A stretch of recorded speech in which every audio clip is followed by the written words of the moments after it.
Cleveland, Ohio, presenting the undefeated, undisputed heavyweight podcast of the world, the Big Play Reflex Show. Okay, do you need medical attention? Yeah. What is wrong? I don't know. I know damn about it. Attacked by Chuck. He's to the 10. He's the front to the 5. He dips outside. He's going in. Touchdown. Sugar Crush. Ready, away. Back to goal. It's time.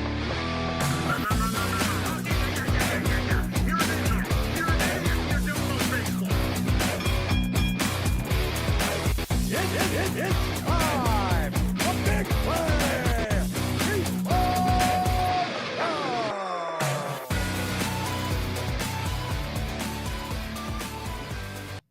Happy Monday and welcome to the Big Play Reflog Show. We're in studio. I'm Gabriella Cruz alongside Nick Padone, and we've got Michael Bohm, the producer. We actually have a packed house here today. McNeil is in studio alongside our very special guest. But before we get into that, who do you have? Chris there? Yes. Hello, Chris. Welcome in studio.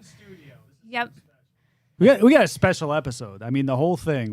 You'll get into it. Got the barbecue out there. Very special guests. Actually, two special guests. Our cup overfloweth today. Yes, we've got this is our first ever cookout episode. So we've got Tony Lane out here with the Dude Network. He'll be in, and he's cooking for us. But before we get into our first featured Labatt interview, let's talk a little bit about Nick's first pitch. This was pretty fun. This was yesterday. He threw out his first pitch at the captain's game. We were all there to support him. First of all, not a bad looking. Are we going to call it a strike or what? Not bad. Oh, I called it a strike for sure. I know you're going to call it a strike. Called I it a feel like you strike. got a little frame help, but honestly, it was there. It was 98%. Don't all the great pitchers have a little bit of help from behind the dish? You know, the catchers never get the sort of love they deserve, and obviously, you know, the great pitchers have good umps behind them as well, too. Yeah. I didn't have an ump, but... You know what? Considering your nerves about this, I think it was a complete, you just crushed it. So yeah. that was fun. And then shout out Joe from the Captains for framing it really nice. Yes. And we have some really great footage. Truthfully, we should have loaded this into the show. Maybe we'll have to tweet it separately. But the bubble game that you and McNeil played, you know, the one at the Do we have to bring ballpark? that up? We have to. I mean, really, do we have to bring that up now? Oh, man, it was great. This is the funniest thing I've seen in a minute. You know when you're in the bubbles and you just run at each other. And what's the goal? Just to hit the other person down? That's pretty much. And what was kind of crazy, at least for me, Chris, is that they sent us out there with very minimal direction. Like, No direction at all. No direction at all. They basically put the suits on, kind of told us how to put the suits on, and then just said go. Yeah, and then the a doors 3, just 2, open. 1. Now I know like a closing pitcher feels like walk it out because we hear the music, then we're coming out, and that was it. It was like gladiator style. And then you just instinctively knew. Time Right. to run at the other bubble. just go right at him and then get my ass kicked, and that's what happened. Man. It was ugly. When you were upside down, I was dying. I was like a turtle on my back. Yeah, it was pretty And great. the weird part is I didn't know if there was going to be anybody to help me there. So Yeah. I was like looking around. I didn't know if one of the guys was going to help me up. Oh, and then yeah, I help you get realized, back on your You know, feet. after I'd been there for like a second, it was probably no more than a second. It felt like it was 10 minutes. Yeah, I was you like, were definitely. there's nobody coming to help me. Yeah. I'm on Strangled- my back. I You- either do this myself or it's not happening. He was strangled cockroach for sure. Well, and You there were were just- a lot of people in the outfield, but like, you know, there was like 3 video people. There was, you Right. know, somebody with an actual camera, our person with a camera, and then somebody with a phone. And then, you know, so I'm like, are these people actually going to help us? Or are they really here just taping it? Like, what's going on here? So, yeah, I totally got that. But man, it was fun. Was there a second there where you thought maybe we were supposed to be racing or something? Because when I ran at you and you like ran the other direction, I was like, maybe we're supposed to be running across the outfield. A hot dog I had derby, no but bubbles? idea. And now I'm way behind. I'm like, I had a panic attack for like a half a second. Yeah, it was crazy, but I'm glad we did it. Yeah. I guess I definitely I didn't think that that's what they meant. They sent like a rundown of how the day was gonna go. And Gab, we did the chicken thing, you know, where they were flinging rubber chickens at us and we were Yeah. trying to catch them in a basket. I'm not gonna lie, that was pretty hard. That was really They difficult. really fling them all over the place. You don't know like, where. It was like field day, like Yeah. all the yard games we got to put together yesterday. It was a good time. Yeah. I don't know if you can hear this crazy landing we've got outside, but we are in an airport, as we've There's mentioned. there's and like a look at military grade got action. caliber. Like, I'll tweet out the video because there is literally. they're trying to show up to our cookout. Wow. Yeah. I can see the reflection. That's insane. We've got some it's like pretty it's like important something people showing straight up. out of Call of Duty, like somebody's getting a care package. Whoa! Now that is an aircraft I have not seen yet here at. Wow. Yeah, so our Burke. interns kind of just got booted out, is what happened. So if it sounds a little bit better now, they closed the door. What But is yeah, that? I told It's them got- not to park that there. I said park it on the other side. It'd be that how you distracting. I gotta fly get in? back to That Columbus, thing right? looks sweet. It says United States. It what says does it say? reflog on the side. Wow. What does it say? Marine. I don't know what that is. On the It does side. say Marine. I don't Corps, have a yeah. visual on it. All I'm right, sorry. That's pretty cool. I've never seen that here before, and actually, that's a really neat looking aircraft. I wish we could show that, but anyway, yeah. So speaking of airborne, McNeil was fully airborne yesterday. What a And There's a segue. And then- wow, that's a pro's and pro then right there. completely on Dad. his back. And anyway, with that, we should get into our featured Labatt interview, our first featured Labatt interview. We are joined in studio by legendary Cleveland sportscaster with Fox 8. John Telich is here. Now he's got his whole podcast called Telich Talks. Really cool. We'll talk a little bit about it. But thanks for coming down to the studio, John. This is just great to be here. First of all, Gab and I we've run the trails together. Yes, we have. On a few occasions. Our dogs, Scarlet and Blue. Yep, right? Blues, Blue? yep. And so we go back a ways. Nice to meet Nick, and of course, Chris. You've been a media personality coming from the fan side of things, and I think what you've done is just amazing. So kudos. Good to be on with you, my Thank man. you. Thank you. And thanks for being here. You bet. It's nice to sit next to a legend. I don't know I mean, about he is. So, what have you been doing in retirement? Well, I have been doing the pod, and thanks for the little mention there, Gab. It's just nice, conversations with people that when you were on TV, you didn't have that time to really Right. do a deep dive with somebody. And so I can get the backstory behind why, how LaCharles Bentley took the incredible disappointment of getting injured on the first play of practice Yeah, when he was I remember that. fulfilling his dream of being a Cleveland Brown, and see how he feels now being back at his alma mater, St. Ignatius, director of football operations, if you will, there, and one of the coaches. So that's been a blast. You have more time to kind of find the story, people that have overcome difficult obstacles in their lives. I just did a recent pod with a gentleman who suffered a traumatic brain injury at age 11. He's 54 now, and he's an artist, and how he's been able to live a real rich, fulfilling life with a phenomenal attitude despite the physical limitations that he has had. And it's been really cool to meet people like that. Everybody's got a story. I want to get into your story sometime, because how you're talking watch about out. Sit back. Have a beverage. Here we go. get into your. I mean, we first, Chris and I kind of first had interactions with each other when you were getting ready to do the parade. Yep. Back in Yep. and I was like, "What's this guy doing? This guy's off his rocker." Who is this moron? Yeah, who is this guy? Why is he doing it? This is He's our this is moron. insane. What are you doing? And yet you pulled it off, and you made a point, and I thought it was an amazing aspect of fan empowerment. And then you've just taken it another step or two as the years have gone on. So kudos to you on that. Well, I appreciate that. I You don't bet. hear that every day. That's that means a lot coming Thanks. from you. I You bet. really do My appreciate pleasure. that. Now, in your years of covering sports here in Cleveland, there's got to be so many stories, more than you could possibly share on here. Are there maybe a story that when you sit back, you think, I'm still amazed that happened that way? Well, the Indians were in the World Series in '95, first year, of course, with big news. And so I went to our boss and myself and Mark Schrader and said, will you allow us to go down to the Dominican Republic and spend a week or two and really dig into why these guys love baseball so much, why it's such a big deal down in the Dominican? Of course, at the time we had Manny Ramirez was born in the Dominican Republic. You had Jose Mesa, Tony Perez, Julio Franco. And so we did. We went down there for almost 2 weeks, and we just were able to go all over the eastern end of that island, because it shares it with Haiti. And we were able to kind of find all these players. A few of them they had no idea we were down there. I literally at one time was with an interpreter, and I said, "Donde está la casa de Julio Cesar Franco?" And that was we're trying to find Julio Franco, the baseball player, and he had just re-signed with the Indians at the time. And so this gentleman took us to San Pedro de Macorís, which is where all the shortstops are blossomed. You may know the history of that, and took us to this. We found this home. It looked like a home you'd see in North Royalton, But then next to it was barns and pigs were running around, and it was just, not much zoning going on back there in the Dominican. City and then planning, we not go so to the much. house, and there's Julio Franco. And it's like, because I covered Julio the first time around, and we reconnected. And then he took me to his Little League baseball field and introduced me to his Little League coach. And then we're standing out on the mound, and I said, Julio, you were known at the time when you were a baseball player with the Indians the first time around as a guy who enjoyed the nightlife, let's just say. I'll be, won't get into too many details. He proceeded then on the mound to tell me how he had given his life to Jesus Christ and how that he had changed his life. And that was just one of the stories. Julian Tavares took Mark Schrader to meet the scout that discovered him and signed him out of poverty.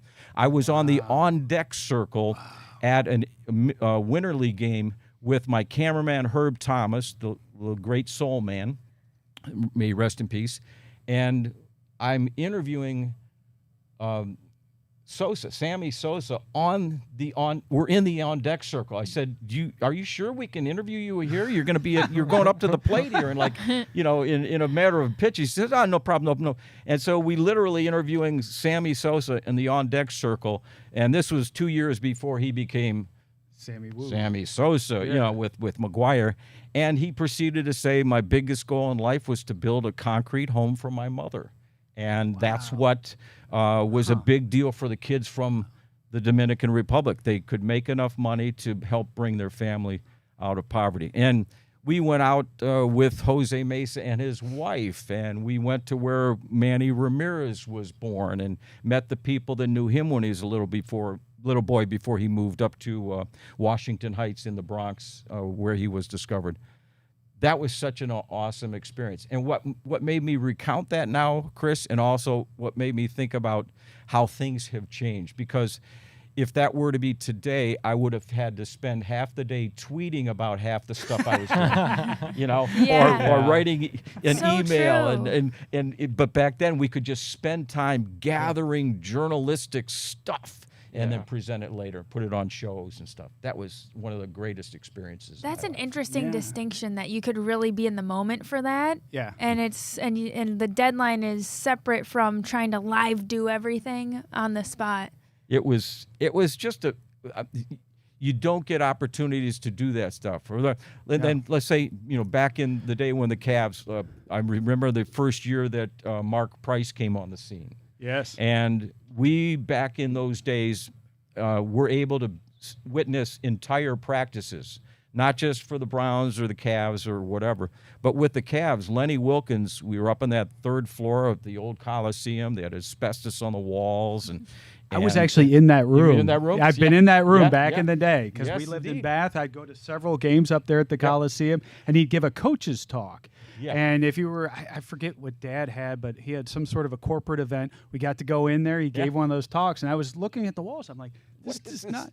Yeah, this is not like you would breathe it. expect. Yeah, exactly. Yeah. You don't think of NBA players being in this kind of a facility where you look and it's asbestos walls, and that's literally what it was at the old Coliseum. Yeah. You'd be out there, and Brad Doherty would be after practice. He'd put on his overalls and go in the back, past the parking lots with a shotgun and see if he could find him a couple of squirrels. No kidding, Yeah. really? And then, but I Probably good remember- hunting there. What's that? There's probably good hunting there. I mean, well, you probably it's had part- great success. It's right now part of the Cuyahoga Valley National Park. Yeah. It was reclaimed, and Lenny would allow us to watch practice, and I can recall some of the greatest one-on-one battles. Kevin Johnson, who they traded away, Yes. against Mark Price every day for 2 hours in practice, and I said, we're seeing the future of the Cavaliers because this Mark Price is really phenomenal. And Kevin Johnson is a tremendous player in his own right. And they made the big deal to send him away, get Larry Nance, and I think that's what sped up their growth. development back in those days. Now, John, another piece of kind of just Cavs history that you kind of re-brought to us. We know the LeBron movie is out on Peacock, Yeah. The Shooting Stars, and I know you had David Lee Morgan Jr. Yes. on your show. What were those early days like with LeBron and kind of his beginning at St. Vincent St. Mary's? Because it feels like we've had a little resurgence of a top prospect this year in the NBA with Victor Wembanyama, Yes. and everybody's ecstatic about this kid. But really, it was way crazier for LeBron, right? It really was. You know, I think that LeBron, at least as far as my experience doing TV here in Cleveland, is he kind of split my career right in half. Like the last 20 years have been LeBron. Yeah. And so not only did he split the career, he was part of the emergence of the internet and how the internet covers athletes and how ESPN hitched their wagon to LeBron back when his games were broadcast and Dickie Vitale was coming in town. Hey, baby. And to see this kid play. And so I can recall, you know, 9th grade games, you'd see the vision that he had. And then this group of players that played with him, whether it was Drew or Romeo or Sheehan, all those guys, and Coach Dan Brott, and then, of course, later Coach, Drew Joyce himself. You know, he had so much pressure on him, so many eyes watching him, and he's more than delivered. And it's always been, you know, with a strong sense of what's good for the community, which we've seen what he's done with the I Promise School.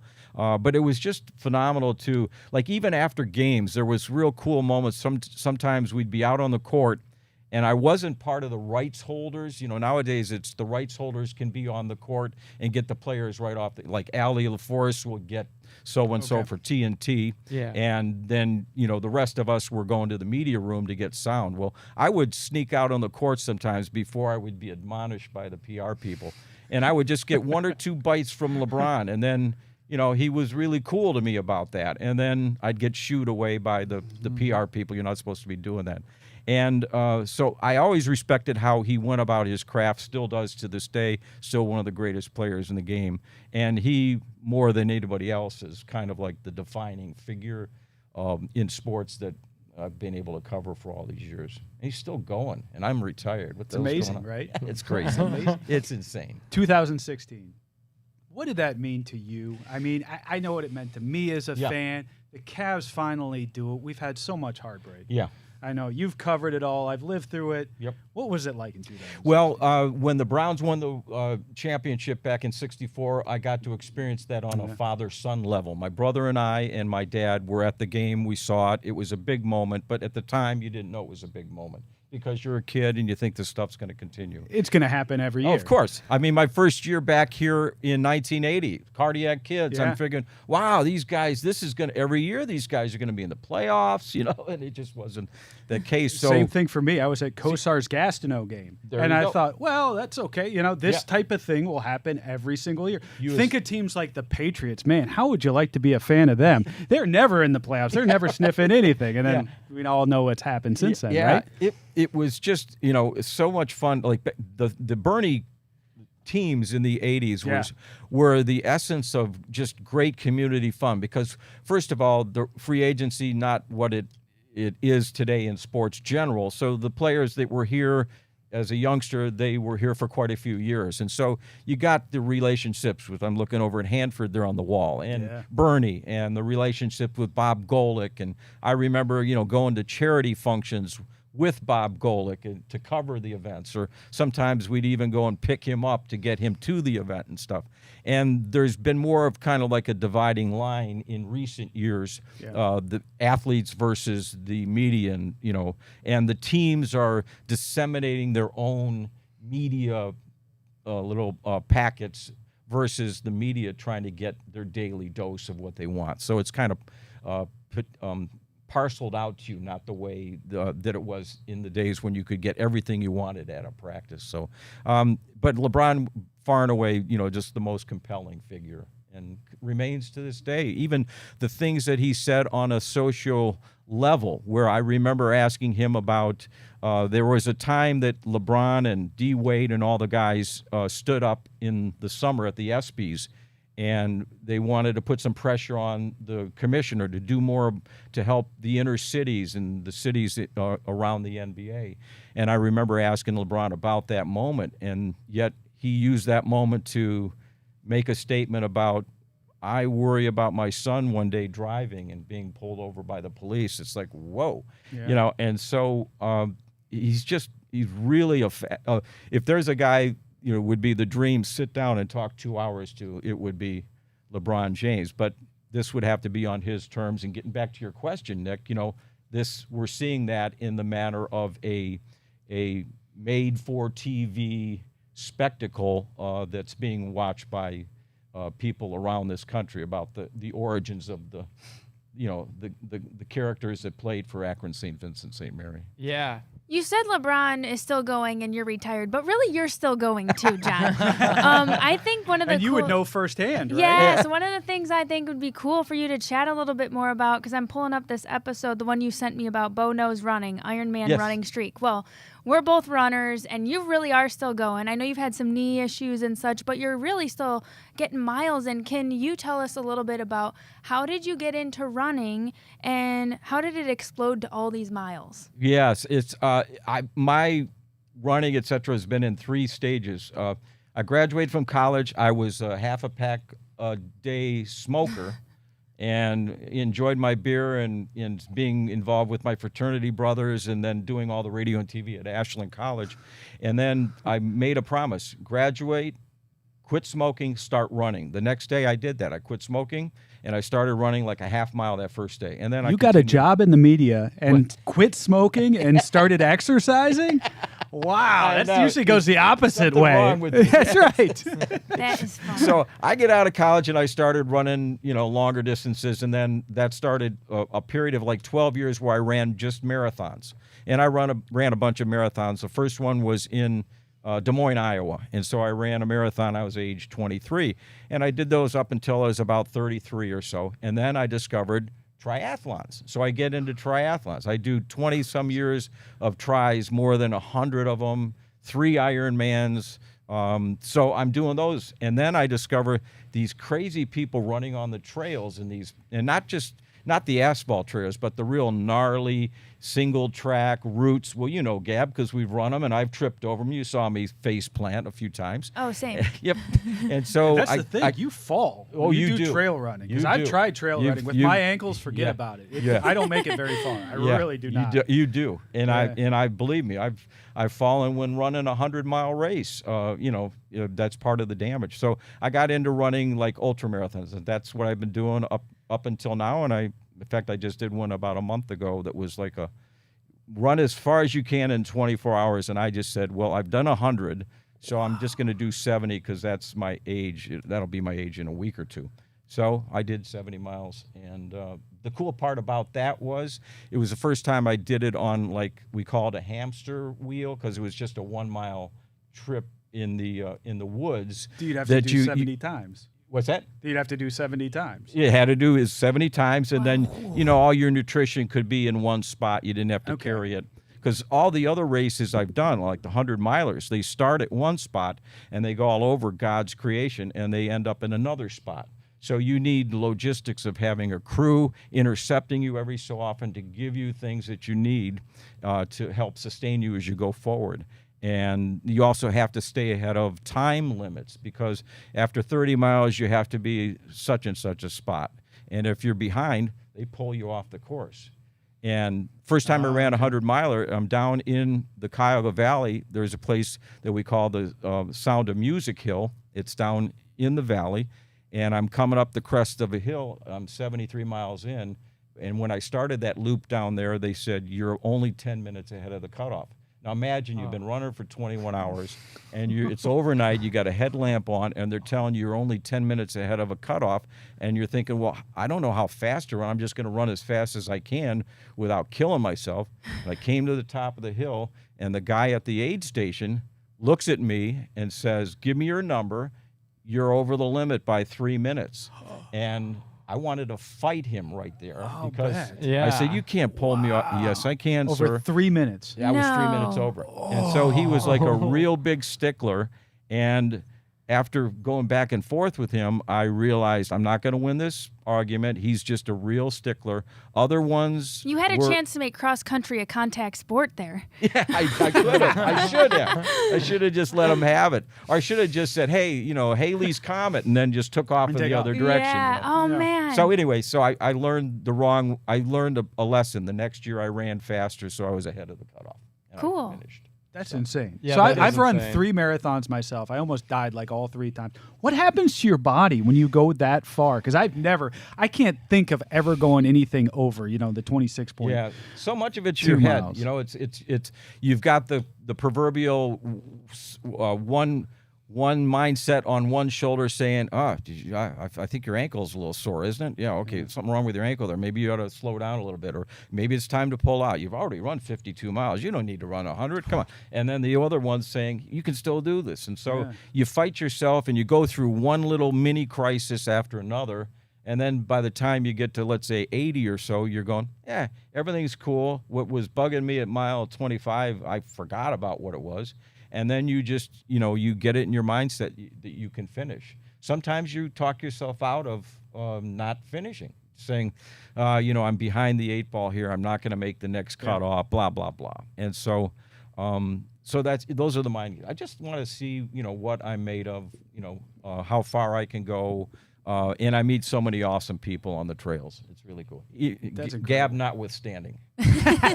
So speaking of marathons, our Cleveland Browns, are we ever going to end the marathon? You mentioned 1964. Yeah. How close are we right now to making it back to where we need to be and winning finally a Super Bowl in my life? Well, Chris, I think it all comes down to how well Deshaun Watson plays. I think they did shore up their defense. I like what they did with the defensive line. I like some of the big boys in the interior of the defensive line, but it's going to be how well he runs that offense and how he deploys, how well Kevin Stefanski can coach the offensive side of the football this year.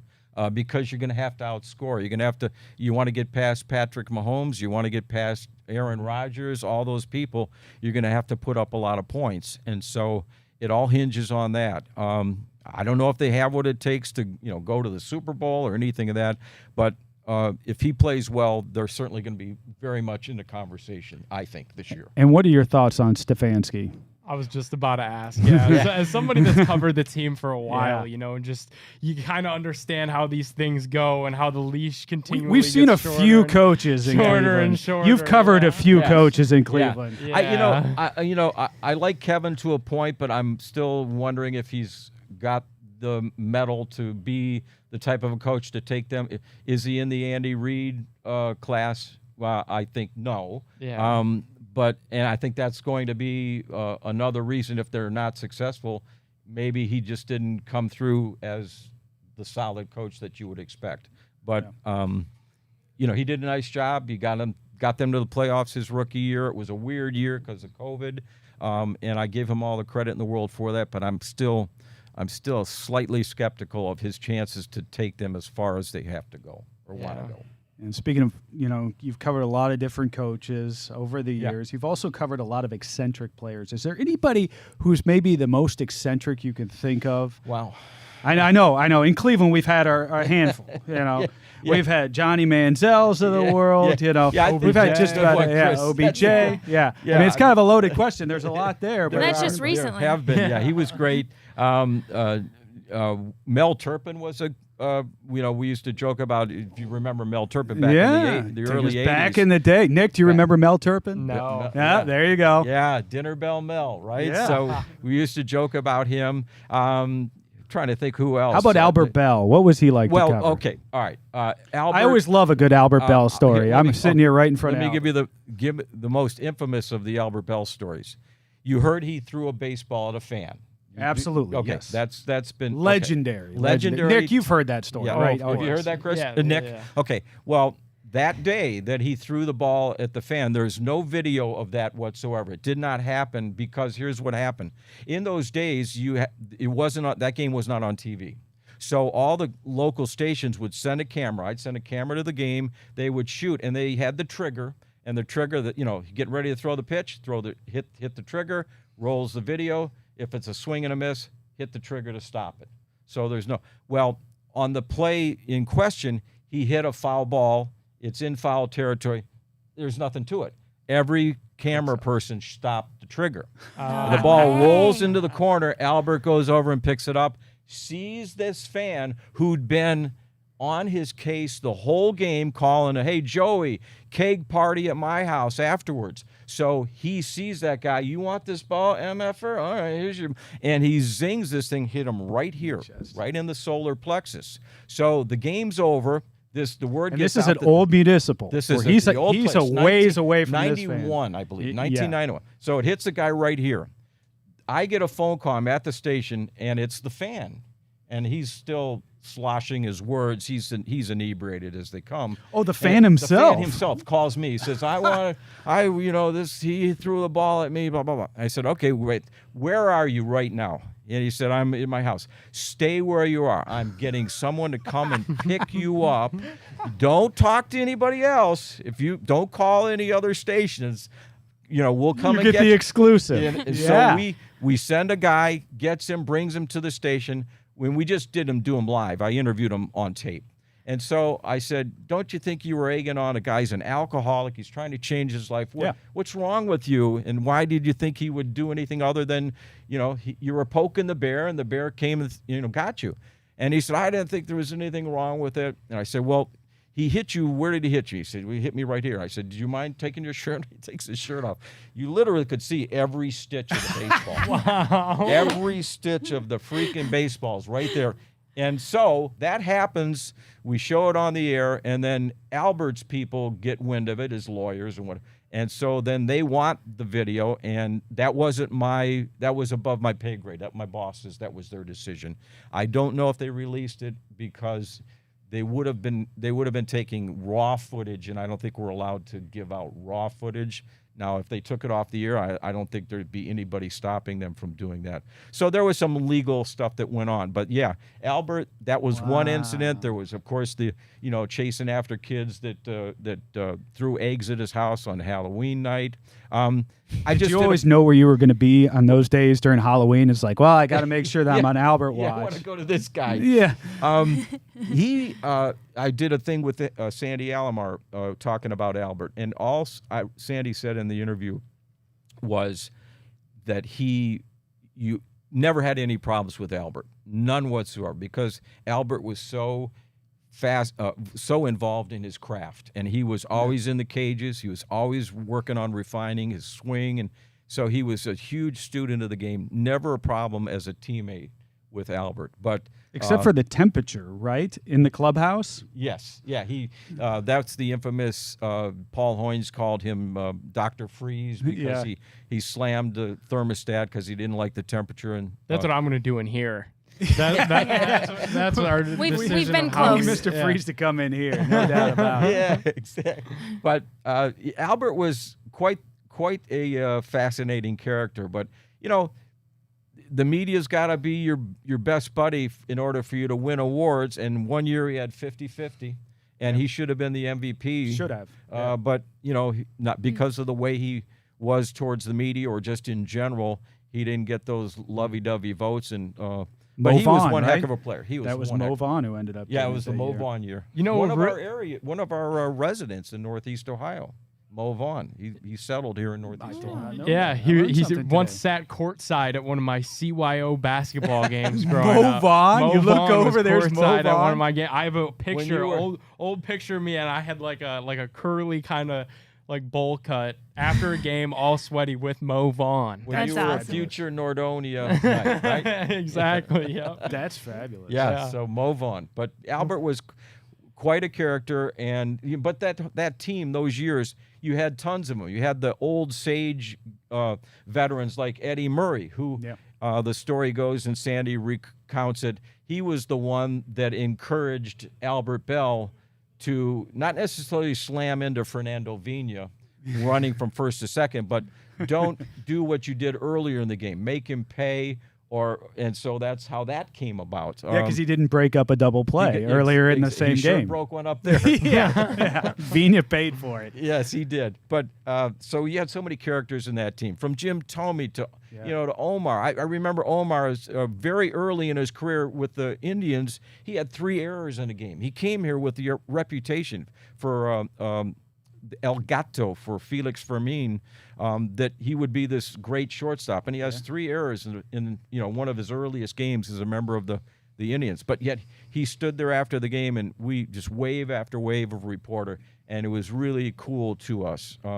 So there are a lot of characters in those 95, 97 teams, and look at Mesa. Mesa.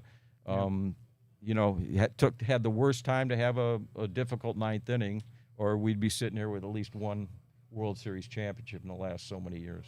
Crazy. It is absolutely crazy. What's your thought? Dome or no dome? I'm up for whatever is best for the city to promote our city. So if it's a multi-purpose, wow, there's a political answer. Okay, if it's if it's a stadium that helps our city stage tons of events, I'm willing to get away from the football should be played in the cold and the dark.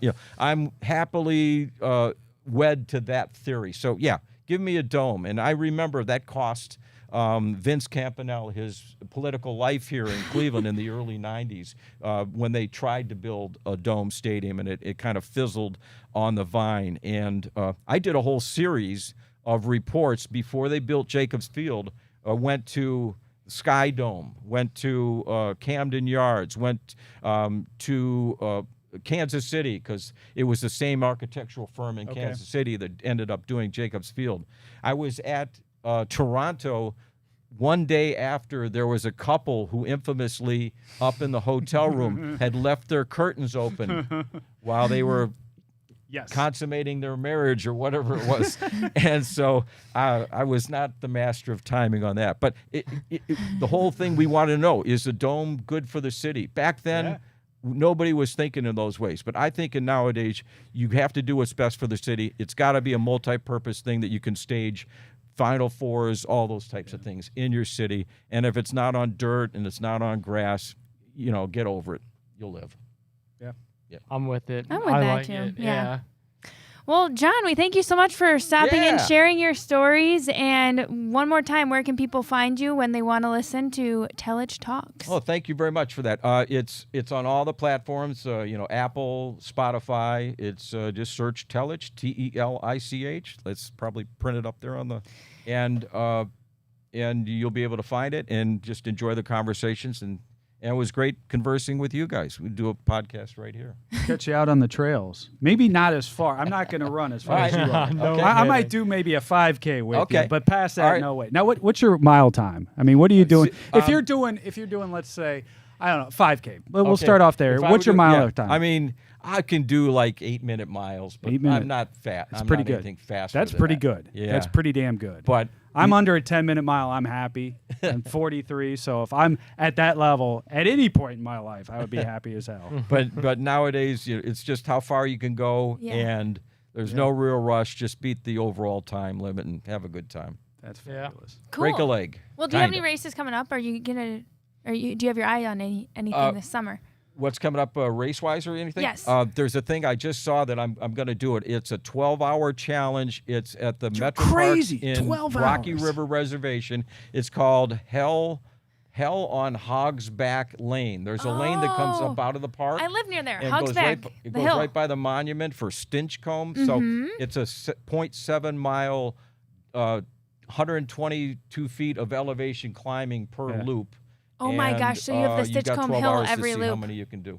Oh, that's wild. Is that insane? That's brutal. Yeah, I'll bet. It's a little whack. That one's wacky because that is a uphill, because there's the Stinchcombe Hill, and so the Hogsback Hill is one, and then the Stinchcombe you curve around and go straight up. Yes. So it's kind of like 2 hills, And they're making a loop out of it. Exactly. And so, and I went there Friday with my dog Scarlett, and we scouted it out and ran a couple of hours to see. It's fairly deep. John, I gotta ask, what kind of dog is Scarlet? Scarlett is a English Springer Spaniel. Okay, cool. I have a little Pekingese. Okay. And he is about 12 pounds, very fluffy. However, we uncovered this weekend not much of a walker. Okay. Like, down our street to the stop sign, and then he's laying in the grass. That's because and the we're poor carrying guy's him. nose is just, he can't get his oxygen in there. Yeah. Which I don't know. I was excited. I thought, like, part of getting a dog, I was, like, real excited to take him out and go on some big time hikes this summer. But I guess it's going to be he'd me look cute in the basket of your bike. carrying him. I mean, I could just I want to carry see him. that. We need that video. Springers are hunting dogs. I don't Yeah. hunt per se, but she'd be in her element if she's just out with a hunter, Right. Yeah. going to spring the birds so they can shoot at them. But she just loves to run ever since she was like 5 months old. Yeah, that's Always like on the Blues. trails. Yeah. Blues could run Blues forever. Viper. Blues is in better shape than anybody I know. So thanks for having me, guys. This is Yeah, fun. thank thank you you for so coming much. on. John, Thanks for you're a coming. legend. Thank you so much. I'm a knucklehead. We're glad that you took time on your Monday to come in and tell us Now get out everything. there and grab some barbecue. Yeah, go ahead, grab absolutely. yourself something to I'm eat. going to do it. Thanks, guys. Thank you. Thank you. And we've got another interview coming up. But first of all, did you try one of these, Nick? I did. So full disclosure, Gab, I've been here You've been a slamming couple these little hours. sliders. Yeah, and Okay. I've had my share of sliders. What's the today. best Let me thing just- Tony cooked up for us? So I had a little preview. So I don't even know if I'm supposed to be saying all this, but I will. Who cares? So I have had the sliders. I've had both in chicken and pork. I Okay. had a chili dog that he made, which was very good. All right. And then I'm told that he has a whole nother spread of things that he's Oh. gonna bring in here that weren't on my kind of preview list. But yeah, I've been in here for like a couple hours before the show and totally just. You've been eating like nonstop the last 2 days. Between this Yeah. and the Lake County Captains, had you trying out all kinds of food, right? I know, and I tell people all the time, like sports media is kind of like the sports side was why I wanted to get into media, why I wanted to get into school. But now in some of these vlog things that I've done, when I went to New York, there was a little food piece. I think maybe that's where my passion really lies. Maybe when I decide to hang it up with sports, maybe I'll go like the Guy Fieri route and just. But You thing got to is, be I'm more not like much- John. John enters the media and got healthy. You're going the opposite I'm direction. going the wind horse route. No, I'm just kidding. I love Wendy. I enjoy my free food. Yeah. That's the thing, and I think it's because I'm not much of a cook myself. At least not a good one. I would like to be, and I try, but I'm just not as good as the Tonys of the world. Obviously, the restaurants. So I think that's kind of my way to appreciate the culinary art is just to try all the food and some of these vlog adventures that we've done. Waving at planes. I was just trying to see if we could get Tony to come in. Come on over. I know. Wave him in. Hey, maybe he can't see me. I don't know. I don't know that he could see you. So I think Bohm is going All right. to run out. We'll let Michael handle this. Gab, in the meantime, Did you want to do a little fill in the should we blank do now? a quick fill in the blank while we wait on Tony? We could do a quick fill in the blank. How about that? Yeah. Let's do it. We don't we'll have- John in here. Yeah. Have him add to the Sure. mix. Let's do it. Sure thing. We Oh, don't these have are any good music bets. for Okay. this one, so do. Okay, the blank will win the NBA Finals in blank games. Now I know, Gab, we kind I of did had some pulled up the odds, research. and you have a take on this. So I think I'll throw it back at you. We never do it this Sure. direction. You're the host that sets us What up, do I but think? I'm throwing it back to you.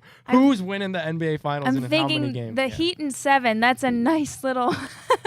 You'd get 8.5 back on that. The What is Heat? it? Oh The yeah. So Heat in 7? And listen, it's a Gab's hot on take. Heat and 7. Whoa, All I know really? is it would win me $425. You're if- looking at the money. Yes. Yeah. if it Yeah, was. yeah, Listen, I'm that's what already it a is. bad bettor, so I might as well. Play the odds. In for You a know. dime, in for a dollar. In this case, Right. much more than a dollar. But I think that's what it was. Yeah, $425. That's how much I would win if that were to come to fruition. So terrible bet, but it's what I'm throwing out there. How about you? Yeah, I think I'm still on the What Nuggets in happened to- 6. what happened to I the know second? that's You wanna keep what it for a Dave second? initially had thrown Let's out do there, phone and one, I but- think I'm going to be on that too with Dave. okay. I initially kind of thought when the odds first came out and the matchups, I really thought the Nuggets were far and away the better team, but Miami is going to continue fighting, They which are. is why like your Nuggets in 7 is a hot take, and I get that. that's a really hot. Yeah, no, because no, I not mean, you they're- said Heat in 7. The Heat in yeah, 7. that That's is a the hot take. That's Yeah. the hottest of Fighters, hot Chris, They are fighter. The one thing that you can't discount is that Jimmy Butler is going to keep them in each and every game. Yeah, he's grinding. I can be inspired by this story, but at the end of the day, Denver's got Jokic. Their I inside understand. game,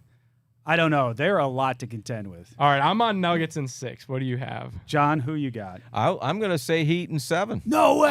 Oh, Oh, Why man. not? So Why it's going to be not? Nick and I versus the two of you. I'm also going to go Nuggets in 6. They played small ball in game 2, and I think that turned out to be Hey. fairly good for them. You never know. We'll see. yeah, you never Wow. know. And Gab, like you said, we had those odds pulled up earlier before I was the like, show. so and what if is it? He's yeah, like plus 850 or whatever. I know Gab's eyes like lit up, I'm like like, all kind of right. like me when I saw She's those dollar when signs. I saw those pork sliders. Like that was the same look that Gab gave me when she saw those odds on Tipico. Yeah, the Heat are going to have to be hot to make that happen. Okay, so the Browns position battle I'm most interested in is I That's think a wide good receivers question. could be interesting. Outside of Amari, obviously. We've got Elijah Moore's coming over. He's going to have to prove himself.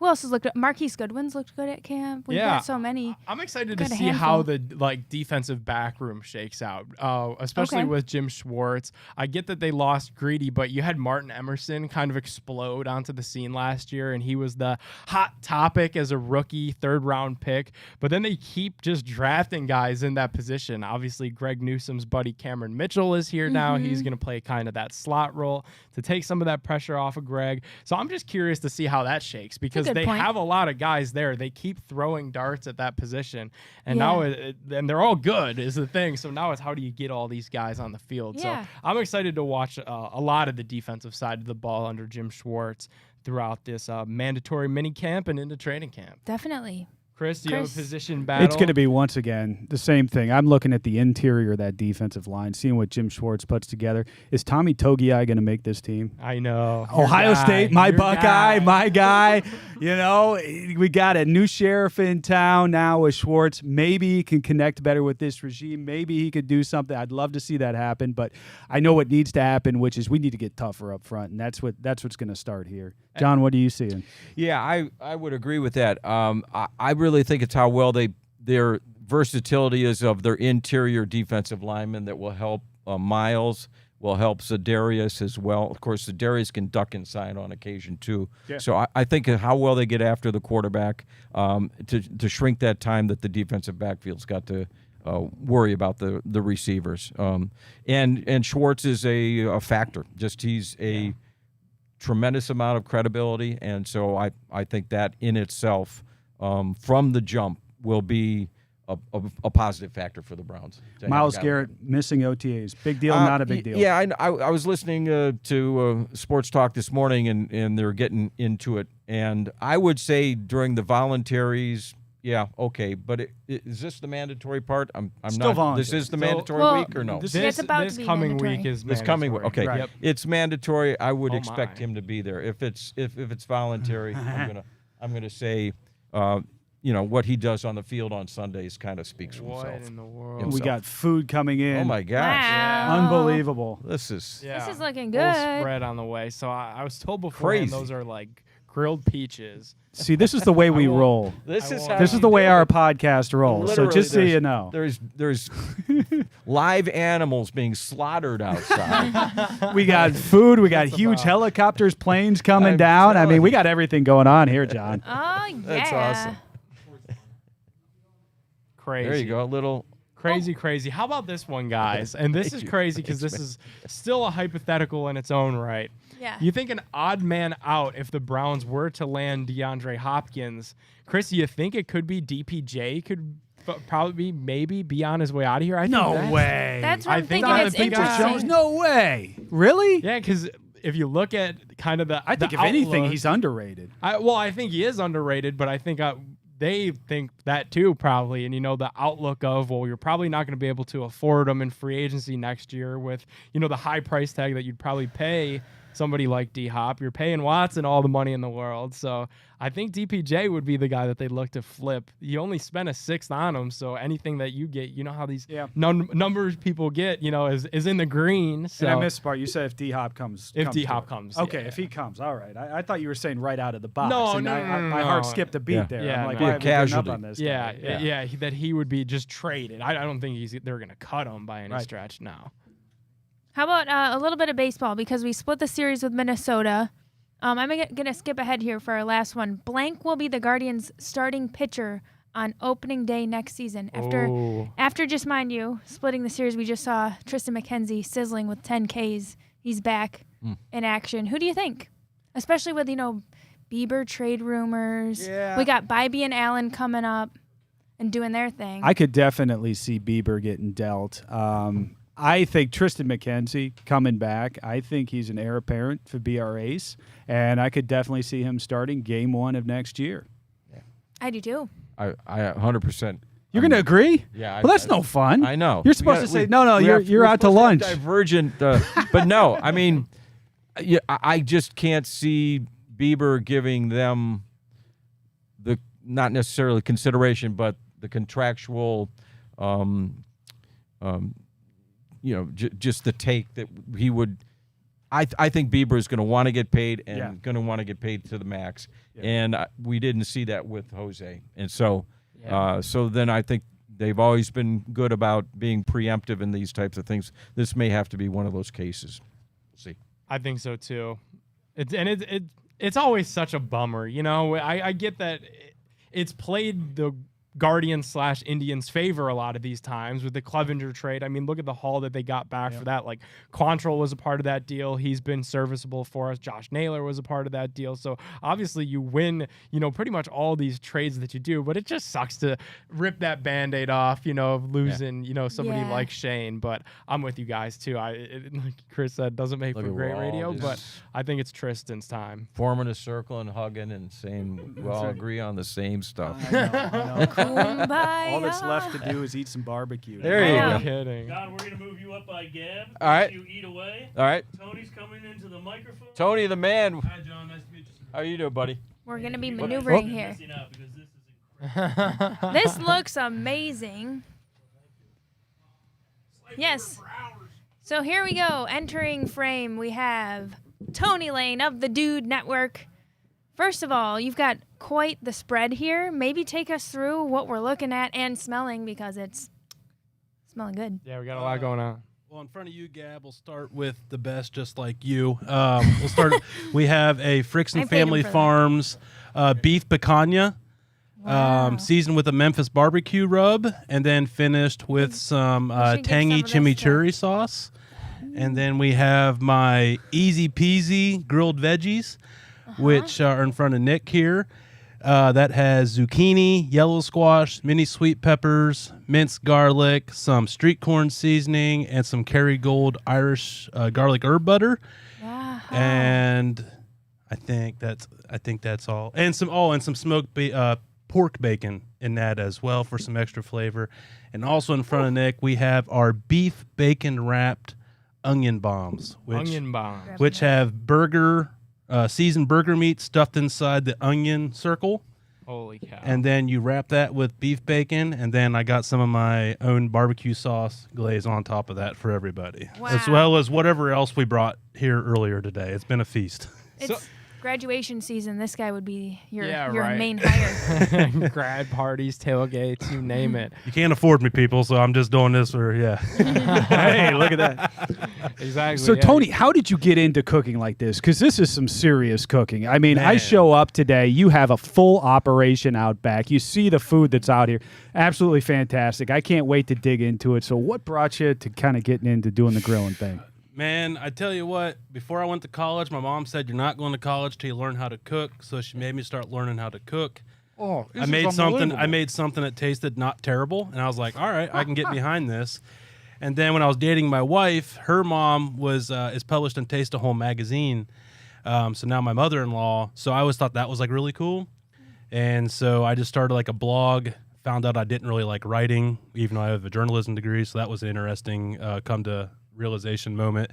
So then I started during COVID. I was like, well, let's start making some videos. And I started cooking. And then I had a couple people say they really liked the food that I made.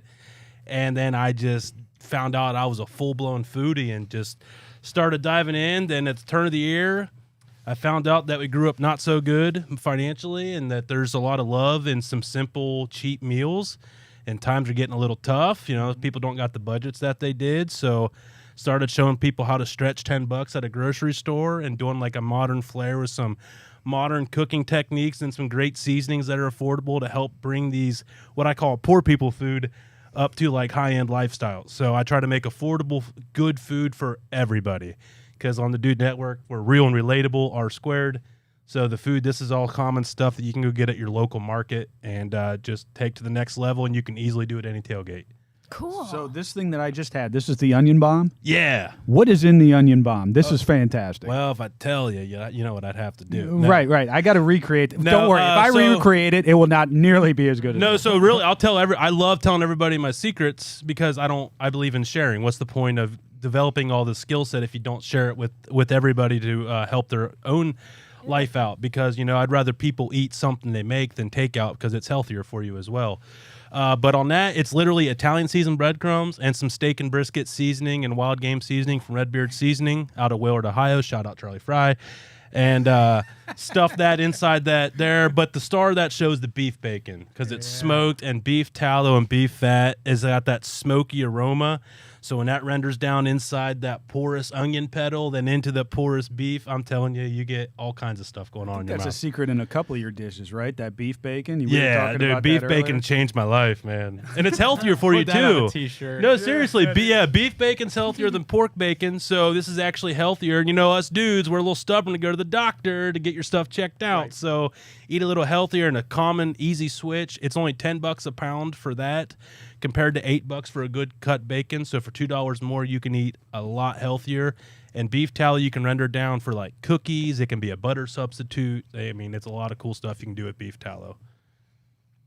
I think I'm going to give it to the Browns O-line, so they can hit them chop blocks a little bit quicker this year. Now, as a foodie, obviously we have all kinds of crazy tailgate food in front of us. What's your favorite ballpark food? Or do you even get to that point of I having- literally just recreated last weekend the foot-long dingus dog that Happy Cleveland made. Love it. And that changed. That was a lot going on, man, because it was, I don't know if you know what the dingus dog is, but it's like named after Dingus Day, the Polish holiday over in the Parma area.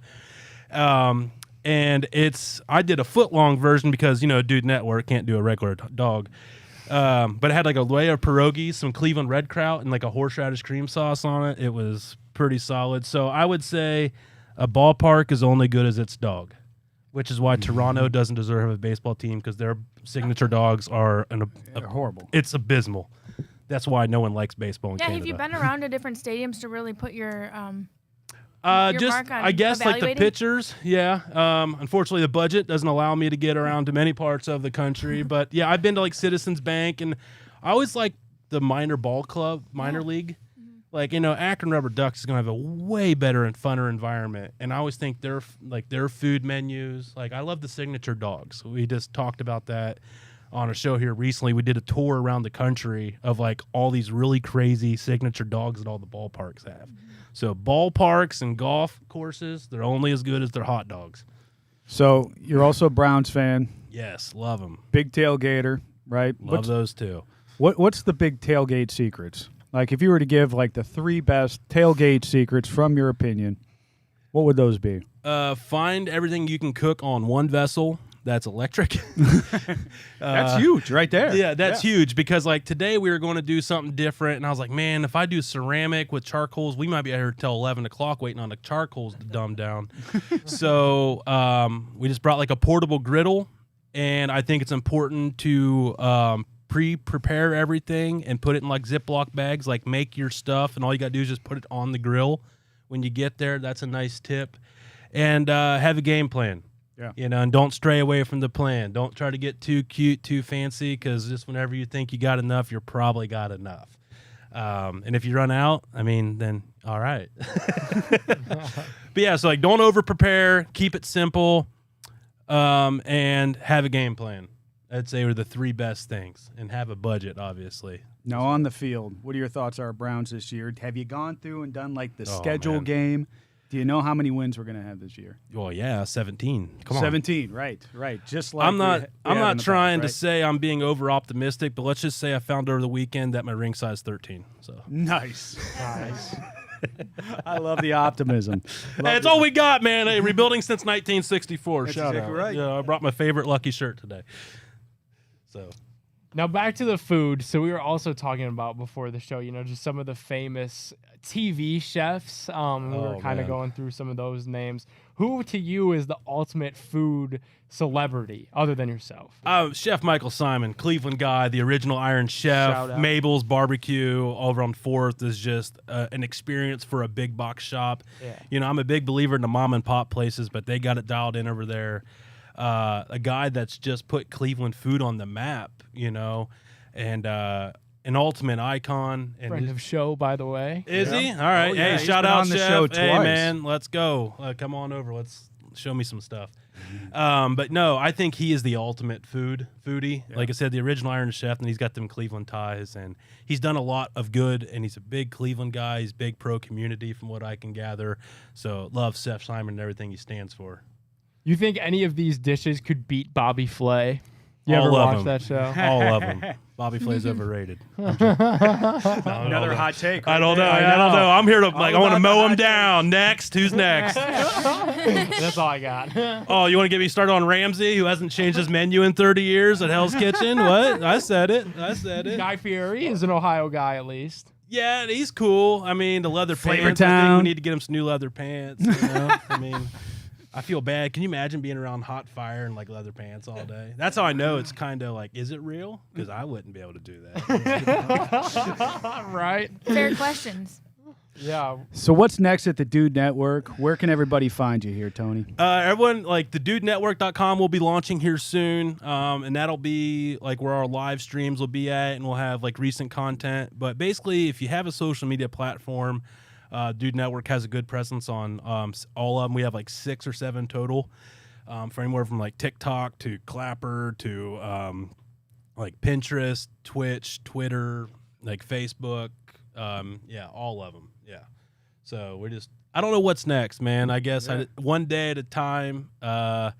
Just One keep brisket at a time. One brisket rib at a time. Yeah. That's good living right there. That's good living, man. One day. Forget about John over there running all those miles. I'd rather hang out over here with all this meat. Yeah. I might feel a lot better the next day if I'm over there, but I'll tell you what, this is good stuff. That's a good post-run. Yeah, it's all great protein. That's true. Yeah, post-brunch hey, this is bread. red meat. It's good for the red blood cells, and it'll settle. Yeah, absolutely. I'd say I'm just getting ready for tailgate season. Yeah. I mean, I think that's my Super Bowl. That's what I look forward to. I want to do some theme cooks this year of like who the Browns are playing, Oh, that's like fun. I was saying with Chico earlier, like, overcook some wings when we're playing the Ravens. Make some rubbery chicken like Burrow's elbow when we're playing the Bengals. You're not going to make quote unquote chili if we're playing the Bengals. I'm telling you right now, whoever puts cinnamon and chili, just don't even follow me. Amen. Oh, yeah, Amen, we brother. can't do it. You make a Oh. real chili, right? Yeah. Like a man's chili, not like yeah, cinnamon, like tomatoes. gravy. Yeah. Yeah, it's got red, white, and blue in it. Right. Yeah, because those colors don't run. Yeah, there that's you that go. chili. There you go. Hey. And I put beans in my chili too. I don't want chili sauce for my dogs. I want chili with beans. I love this. Okay, so you have to tell us now. There's so much warfare over chili. This It's is a like- polarizing one. Pineapple on pizza, yay or nay? Oh, don't even. Okay. There we go. Does anyone in here like pineapple on pizza? All right, do. you guys are I all do. excluded. I do Nope. as well. So yeah. here's the I thing. don't get it. You are I'm not for welcome. it. You don't get it, Gab? No, I would no. never intentionally order it, but if it was sitting there and somebody told me have a slice of it, I totally would. Well, yeah, because we love But food. I would never go. John, out of where do my you come out? way. I'm against having pineapple on my pizza. Against but pineapple. Like Nick, yeah. If someone held a If gun it's to my there. head. It's Yeah. pizza, right? If pizza's Yeah, out there, then pizza's out there. You're going to There's eat it. 2 founding principles the Dude Network stands on. Uh-oh, here we Pineapple go. does We're- not we're- go on pizza, and cinnamon does not go in chili. And if you Wow. violate Commandment 1 or Commandment 2, then you're still welcome, but you're at the bottom of the list. Wow. There you go. 2 founding principles. We're already hitting on that. I mean, yeah, you guys. Listen, anything else you want to trigger me? I at knew while he we're was. here? I mean, we guys I are on a knew he roll. was a Gab's real got one, you though. going. Yeah. Yeah. I'm pleased to hear that. Yeah, could you answer. think of anything else? Any other hot take food for related? food related? Oh, man. Waffles or pancakes? It's a good one. We go with some breakfast food. I mean, that's a waffle toughie. because you can do a lot of stuff with a waffle maker. Yeah. you can Yeah, do you some can. crazy. Belgian waffle, man. You can like Oh, throw all kinds of stuff in like waffle mix, like chunks of steak or sausage, Oh, and then throw it in a wow. Now waffle we're getting maker. crazy. Yeah, I'm yeah. pretty passionate about eggs. What is the most elite style of egg one can order at breakfast? My kids love the scrambled eggs. There's like an art form to make a nice fluffy scrambled eggs. Yeah. And But no one can really mess up like a sunny side up. no, you really can't. I mean, you can, Well, but you'd have to I've try. done it. You'd I've have to done it. put in some really good effort. All You'd right, have I to got forget one. about it. Yeah, yeah. I got another one. This one's from our intern Jack. Okay. Is a hot dog a sandwich? Yes, it is. Absolutely. There's meat and there's bread. There's two slices of it if you really want to rip it in half. That's like, well, what happens if you put the hot dog sideways? Then you got a bun on top and bottom. I mean, it looks like a sandwich where I come from. How about a taco? Is a taco a sandwich? No, taco's a taco. Wow. All right. Well, this is getting interesting. Now that's where the line. Wow. That's All right. You got an inch out of me. Don't take a mile. Come on. Is it because if you turn the taco sideways, the contents pour out, and by default that makes it too messy to be considered a sandwich? Same thing I with the do hot think- dog. Yeah, if you had a but I feel like crappy you have bun. more leverage with the bun and hot But- dog. but- It comes down to the hot leverage dog bun's now. bread. Taco is like a crunchy tortilla chip. Unless you have soft unless shell. you Unless get you the have soft soft shell. But then that's like a super thin. I mean, Bread. it's not really bread. That's It's my still thing like, with a hot dog too. Because that's made of corn. Like it's Flour. made of corn and like and water and flour. Like it's not. There's no yeast in like a tortilla shell. True. You can't have yeast to be True. bread. A pivotal piece of the sandwich I do feel like is the bread. Well, Yeah. all Yeah, right. So you make the distinction. Right Now, there. if you took like two pieces we're of corn, really solving the world's problems. if you would take a piece of cornbread and cut it in half and then put taco meat on it, then we're talking. There you go. There's your answer. Hey, that's something. You could include that in Allergic the... to all this cinnamon and chili talk. Best place to tailgate in Cleveland. Muni lot. Let's There go. you go. There you go. That or Burke, of course. Burke Lakefront Airport. Well, Now, we are. as going- long as we're here. We're going to make it. We're going to That's take right. over the Muni lot. Muni lot, enjoy your run because That's it's right. short lived. We have indoor plumbing here, so We we're could be the already winning. extension of the Muni lot, for Sheriff in sure. town. Yeah, we do. All right, any more brain bruisers for Tony before we get eaten? That's all I could think of. Yeah, brisket fat cap or up or down is a big one for the barbecue world. Wow, that sounds deep in the weeds. It's really deep. Like Myron Mixon, the winningest man in barbecue. Okay. He will fight you and tell you stink to your face if you say you cook your brisket fat cap up. Wow. All right. I I don't cook know my what fat cap any up of for that the record. means. There's a whole world I don't know. It's like all about the Is this fat and this rendering all starts when process. you just start grilling? Like Yeah, you I just- learned- I Your literally- mom wanted you to learn how to cook for yourself in Dude, college, there- and now you're deep in the weeds now. Like 3 getting years into ago, I didn't fights. even know how to make a Street smoke fights. ring. Yeah. Wow. Street fights over Yeah, sandwiches. maybe just tell us, is it all grilling? Like, do you do what Man, everything. It's all on YouTube. what's too. involved? There's some days you'll see me cooking on the stove. There's days you'll see me in the oven. There's days you'll see me open fire. Okay, so you There- don't have a niche. You're an all-around utility guy Whatever. when it I comes am to a everything. busy Utility. brain. I get bored very easily, so I have I can't do one style every single day. Like, and that my family doesn't really like the smoked meats as much as I do, so they like the standard, like doctored up mac and cheese or Yeah. or some fancy chicken nuggets, or something, Okay. something like that. So I guess I see people like make something and I'm like, "Oh, that's cool, but how can I make it my own?" Because I don't like to copy anybody. I'd like to try to keep it as original, but I do get inspired by a lot of different dishes out there. Good. So I think it's the fun of learning different ways to cook it. Like, oh, you do it this way, but yeah, have you tried it this way? Like, I want to be the one that created this way. Yeah. Like, you see what Tony did? No, what? Like, wow, he did it inverted. Like, Well, people can find all the ins and outs and how you're gonna do what you just did for us today, and then some, and as you Fabulous prepare for food. the Muni lot. Yes. All on. Let's see. You said TikTok. You're on all kinds of. I know Yeah. Twitter. TikTok, Instagram, Twitter, Facebook, on YouTube are the biggest 5. And then, thedudetnetwork.com. And if anybody wants to use any of the seasonings, they're all small businesses. There's nothing in That's it for awesome. me, but they do give me coupon codes and stuff like that. If you want to try any of that stuff, there's a Linktree link on every profile. I do have a seasoning come out with Redbeard Seasoning. It's going to be really fun. It's a twist on everything bagel seasoning.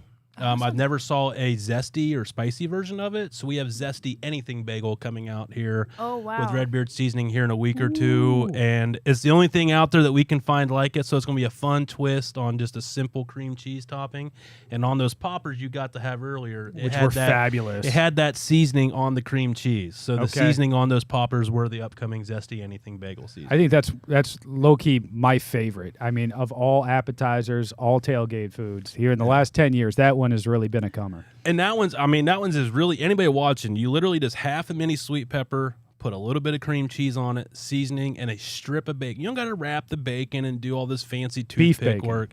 Beef bacon, if you got Yeah. it, obviously, but the pork bacon Yeah. would work too. But yeah, if you just put it right there on top and just put that flesh side down on your grill, it'll roast that pepper and it'll crisp the bacon on top and soft that cream cheese up. And it's a super easy tailgate thing that's got 4 different kinds of flavor in one little bite. It's awesome. Love it's it. awesome. Yeah. Thank you so much, Tony, for coming in. Yeah, Thanks thank for you. cooking for us. I cannot thank you enough. This is fabulous. Thank This you is guys good for the stuff. invite. I enjoy sharing my heart, which is my food, with everybody. So thank you for making me feel very pretty today. Yeah, we appreciate It's hard, you. with a face like this, I don't get many moments like that. So thank you guys for everything. And hopefully this isn't the last time. And hopefully you guys Oh, just it won't be. enjoyed the It food. won't be. Yeah, it won't I'm be. going to be calling you, no doubt about it, Let's after this go. food today. I love it. Love everything about it. It's been good vibes up here. You guys got a great thing going. Keep crushing it. This show's an inspiration for a lot of Browns fans, especially during the off season. So you guys do a good service for all the diehard Cleveland sports fans up there too. So you guys keep doing what you're doing too. I'm up all the way up here for a reason. I wouldn't have come done it for just anybody. But Chris, you and I have become oddball friends in passing in the last couple of years. So it's been nice to- Oddball friends. yeah, like a weird way of how it came together. But here we are. Just a like couple everything years- else all does. internet friendships should Yeah, be that's history. It's exactly really Oddball weird. Like friends. Gab, we've had you on before, and it's like I saw it, it's like I know Gab, but she's like, I'm like, oh, by the way, like, hey, in person, like, Yeah. I didn't even the way realize. the I was like, I internet guess is. that's right. Isn't yeah. It? So it's fun. It's been a blessing to be up here today. So thank you guys for everything. Keep doing what you're doing. Thanks, you. Tony. Absolutely. Thanks, Tony. We appreciate it. It's good to know food people first. That's of all. right. Yeah, always Hey, good. when things go south, you need a guy that can cook. That's a fact. That's right. Yeah, 2 people yeah. to know. Always know somebody with a boat and somebody who knows Yep. how to cook. Yeah. Those 2 things. I might If know how you to make don't. alcohol, but we can't talk about that a whole lot. So I'd have that going for me too. No, That's awesome. this has been great. We've Once had a we really- open our speakeasy here, we're going to be talking. No one speaks of the speakeasy. There you Yes. go. Well, I mean, I really want to just stuff my face, but I think do you want to do the bets, Nick, or what? We better go what's through the the deal? Yeah, I bets. think we we got- do have a sponsor. We have a that does want sponsor to see the bets fulfill. come up. Yeah. Let's hit the bets. Boom. All right, hit the bets.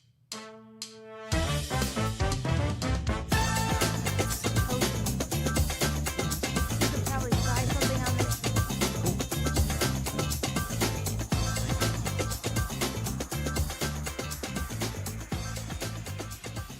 You could bet with the show crew all season long. What is up, Gab? Tipico lets you bet on the biggest sporting events all year round. The NBA finals are here. The Stanley Cup finals are here. Guardians baseball, you name it, they have it over at Tipico. There's so many ways to bet with their boosts, promos, same game parlays just launched for MLB. I got inside word. Gab, again, you just help yourself. Oh, look at that. Wow. Sorry, I'm just really excited. This is the food song of the day. Same game parlays will be fully live also for NFL season. So now is the time to sign up with our show link to get $200 of bets on us with that $50 deposit when you use code REFLUG. You got to be 21 years or older to gamble in Ohio. Gambling problem, call 1-800-GAMBLER. Let's take a look at some of these bets. Guardians and Red Sox this week. Tomorrow is the first game of this series. You guys know what we like to do when the series kind of kick off. We're going to build a same game parlay, a spread, a money line, total runs, player props, whatever we want to It's do. like a betting shish kebab, if It's you will. a betting shish kebab. Look at that. We're intertwining. Wow, look at that. Mm-hmm. So, Gab, I know you can't actually place these, but you've been in a tremendous help in building legs. So, throw me a leg tomorrow for Guardians and Red Sox. I believe it's going to be our guy Shane versus Paxton for the Red Sox. And the Red Sox are like horrible. They've lost 5 of their last 7. So let's do the default Guardians money line. Well, and we also we're trying to win money, so default Stephen Kwan. Okay. Hitch. Gab's Nice. got the Stephen Kwan And hit. then maybe Bieber. What are Is the Bell going to be back for this series now? I don't know. I think they're still kind of waiting. Okay, because we could do a Bell back bet. But if I he's like not that. back, that's not going to work. So throw that one maybe on the back burner as long as we're keeping up this same theme today. Yeah, he should be back at some point, hopefully soon. I like that. I like going with Quan. I think we could take the over on Biebs, Guardians money line, and then if Josh Bell comes back at some point this series, hopefully tomorrow, we could sprinkle that in as well. Let's fast Otherwise, my default would be Naylor. I just love Naylor. Oh, I know. I love the Duh. whole thing. So It's a good I one. think that's going to be my fill-in all season. All right, cool. So we'll figure that out, obviously, as rosters, or as the lineups get set. Let's go fast forward to Saturday, Guardians and Astros. Tristan McKenzie will be back against the cheating Houston Astros. I think the move here, right, is to take McKenzie's over and Guardians money line against the Astros. I feel like we'll have a lot of people backing us on that. Just You gotta. try to have Sticks just strike these dudes out until he blue in the face. Yeah, for sure. We What was wanna the line see- yesterday? 5.5 5.5, strikeouts? Chris, He and had 10. I mean, that's fabulous. So That's fabulous. Knowing Tipico and knowing the way that these things go, they're gonna up it a little bit because Tristan showed that he's back and that injury is pretty much behind him. I mean, that was an awesome outing. So it'll probably be 6.5. I think they'll probably bump him up 1. When you factor in the talent that Houston has, they still have all those same guys, Altuve, Bregman, but still. It's the Astros. Screw the Astros. 6.5 strikeouts for McKenzie is nothing. Bet the over. Yeah, take the over for sure.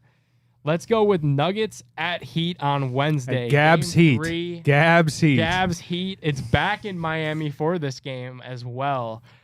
Who is going to go over their scoring point total for Game 3?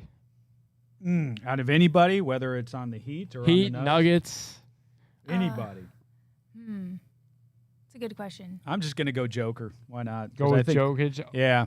I knew you were I gonna think say that they're going to come out motivated after dropping the game last night. I'm frankly surprised that they did. So I think he's going to dominate. I think that they're going to get the ship kind of righted there, and I think he's going to have a big game.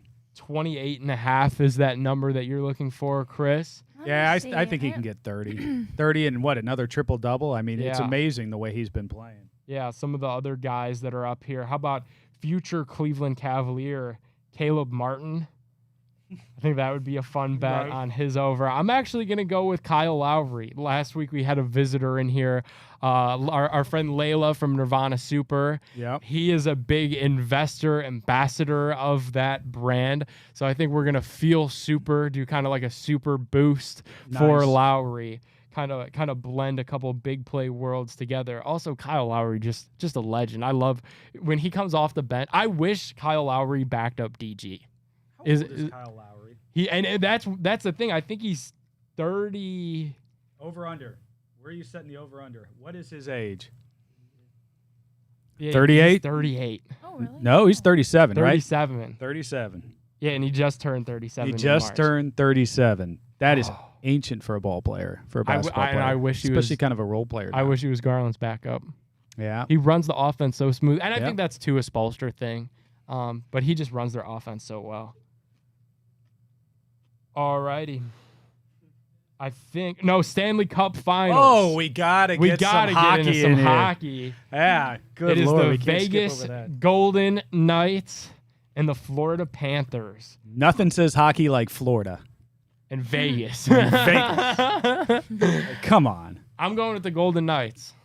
I was gonna take the Golden Knights, but just to be different, make it exciting, I'm gonna go with Florida.